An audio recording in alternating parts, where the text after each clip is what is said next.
320 pages rédigées à la première personne. De leur rencontre aux mois qui ont suivi leur rupture, l'ex-première dame semble avoir bien choisi le timing pour amorcer ce qui ressemble à une vengeance. Valérie Trierweiler ne peut pas ne pas savoir que ce livre sort évidemment au pire moment. D'ailleurs, dans l'entourage de François Hollande, vraiment les amis très proches font remarquer que Cécilia Sarkozy, elle, avait attendu la fin du mandat de Nicolas Sarkozy pour raconter sa vie avec son ex-époux. Cette rentrée 2014 s'inscrit déjà comme la pire depuis l'arrivée de François Hollande à l'Élysée.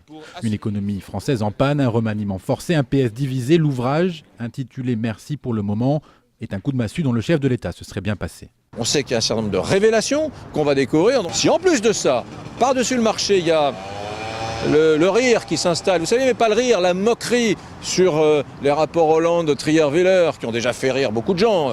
Le résultat, c'est une conférence de presse de rentrée prévue dans 15 jours qui s'annonce d'ores et déjà à haut risque. Il n'y a qu'une chose maintenant qui peut tirer d'affaire d'une certaine manière François Hollande, ce sont des résultats en matière économique. C'est le retour de la croissance, le début de l'inversion de la courbe du chômage. Et ça, évidemment, dans la meilleure des hypothèses, c'est pas demain la veille. Mais l'une des qualités de François Hollande, c'est de faire preuve de lucidité. Le président reconnaît lui-même qu'il ne redressera pas la pente avant 2015.